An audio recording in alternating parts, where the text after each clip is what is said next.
Hello all, welcome to Dive to Learn. This is Sonu Agrawal Todi and we will be doing paper 1 for NTA, NET and JRF aspirant students, and the topic is unique features of ancient India, an Indian institution, and today we'll be talking about Mithila University. So before we start this session, don't forget to like, share and subscribe Dive to Learn. Thank you. Okay, let's start. The introduction. Let us know about Mithila University. Okay, let us start with the introduction. Though mainstream records hardly mention about Mithila University, this learning center has been in existence since the time of Raja Janak, the father of Sita. इसका मतलब क्या है कि main stream records में जो main records है हमारी universities के एंशियंट इंडियन इंस्टीट्यूशंस का, उसमें कुछ खास ऐसा कुछ मेंशन नहीं किया गया है मिथिला यूनिवर्सिटी के लिए. Okay, we can only know about Mithila university is this learning centre. ये लर्निंग सेंटर राजा जनक के टाइम से ही एग्जिस्ट करता है. ओके, राजा जनक कौन है? सीता के father, right. The reason is the lack of archaeological findings dating back to the ancient period. तो ये रीजन क्या है कि हम लोग कुछ भी इसकी जानकारी हासिल नहीं कर पाते, या पिक्चर मेरे पास क्यों नहीं है? बिकॉज इसमें कोई भी आर्कियोलॉजिकल फाइंडिंग जो किया गया था ना, उसमें कुछ भी नहीं मिला है. कुछ भी नहीं मिला इन लोगों को उस एंशियंट टाइम के बारे में. It was prominent seat of Brahminical system of education. ये किस टाइप का एजुकेशन सिस्टम था? ये ब्राह्मणिकल सिस्टम था एजुकेशन का. Okay, here Raja Janak had religious conferences where rishis and the learned took part.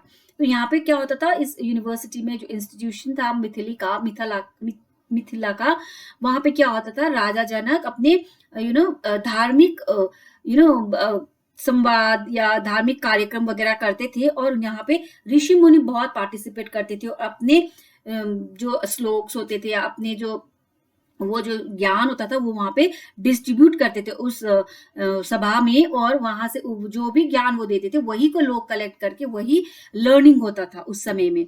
The university taught literature and fine arts, science subjects, the scriptures including the Vedas, न्याय शास्त्र and more.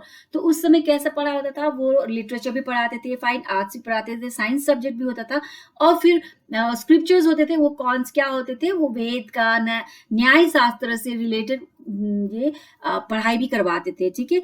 12th century Indian mathematician and philosopher Gangesha Upadhyaya founded a school of new logic at the site where he wrote तत्व चिंतामणि. सो 12वीं शताब्दी में क्या हुआ? जो सबसे बड़े इंडियन मैथमेटिशियन थे, okay, and philosopher Gangesha Upadhyaya, उन्होंने क्या किया? एक स्कूल खोला जिसका नाम था न्यू लॉजिक. ओके, जिसका नाम था न्यू लॉजिक. तो कौन थे वो थे Indian mathematician. Okay, the main Indian mathematician and philosopher Gangesha Upadhyaya, जिन्होंने स्कूल बनाया न्यू लॉजिक, जिसे हम हिंदी में बोलेंगे नव्य न्याय.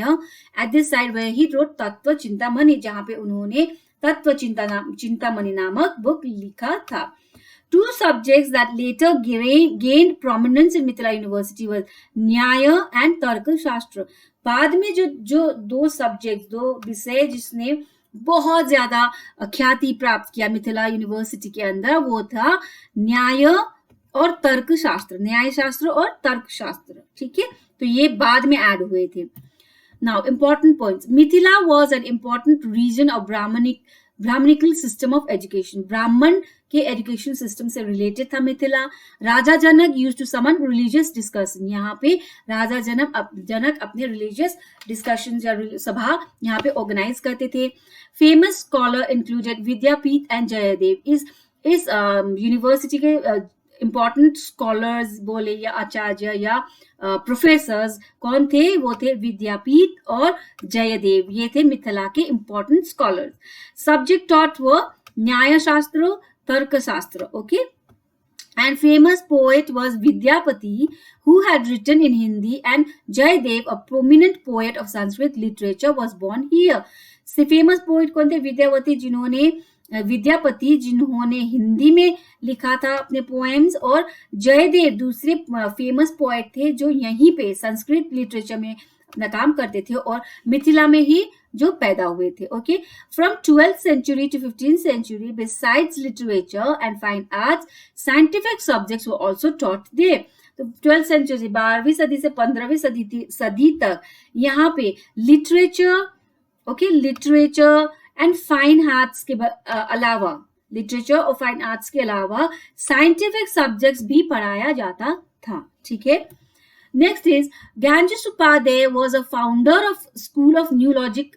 ठीक है, हमने ये पहले भी पढ़ा था. ज्ञानजीत उपाध्याय जो इम्पोर्टेंट इंडियन इम्पोर्टेंट इंडियन ये मैथमेटिशियन एंड फिलोसोफर थे. वो उन्होंने क्या फाउंड किया, उन्होंने एक न्यू लॉजिक स्कूल फाउंड किया जिसका नाम क्या था हिंदी में, नव्य न्याय. Okay, epoch making work named Tattva Chintamani had been written here. epoch making work named Tattvamani भी यहाँ पे ही लिखा गया था. तत्वमणि नामक बुक भी यहीं पे मिथिला में ही लिखा गया था. ठीक है. So you have to learn these names. Mithila produced a number of other scholars and literary celebrities.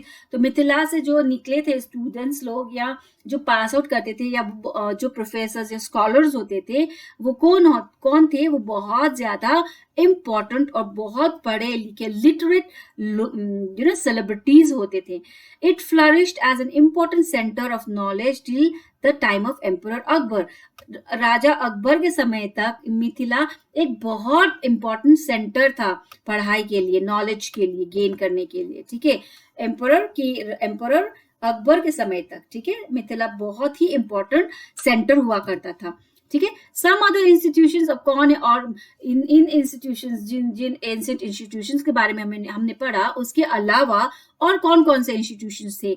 वो थे Ujjain. Okay, now we will be just going through the points only. Ujjain, it was famous for its secular learning including mathematics and astronomy. Ujjain भी famous था, एक institution, वहां पे secular learning किया जाता था, मैथमेटिक्स पढ़ाया जाता था, एस्ट्रोनॉमी की ज्ञान दी जाती थी. ठीक है. Banaras was also well known for teaching theology. तो बनारस भी था एक दूसरा university. Okay, apart from the ancient institution जिसके बारे में हमने पहले डिस्कस किया है. Salotgi in Karnataka was an important center of learning. It had 27 hostels for its students who hailed from different provinces. तो सलोटगी जो कर्नाटका में था वो भी बहुत इंपॉर्टेंट सेंटर था पढ़ाई के लिए. Okay, important centre, one of the important centre. यहाँ पे क्या था, यहाँ 27 हॉस्टल्स थे बच्चों के लिए जो डिफरेंट प्रोविंसेस, बहुत इंडिया भर के जो एंशिएंट इंडिया था उसके सभी पार्ट से यहाँ पे पढ़ने के लिए बच्चे आते थे. And they used to live here. There were 27 hostels there. Okay. Ennayiram in Tamil Nadu provided free boarding and tuitions to 340 students. अब Ennayiram in Tamil Nadu, यहाँ पे क्या होता था, बोर्डिंग फ्री, मतलब हॉस्टल, वहां पे बच्चे फ्री रह सकते थे और पढ़ाई का खर्चा भी फ्री था, ट्यूशन भी फ्री था 340 बच्चों के लिए. ठीक है. Other important centre of learning in south India was Sringeri and Kanchi.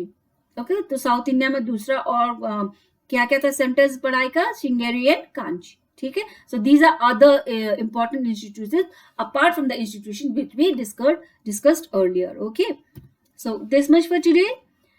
Don't forget to like, share and subscribe Dive to Learn. Thank you.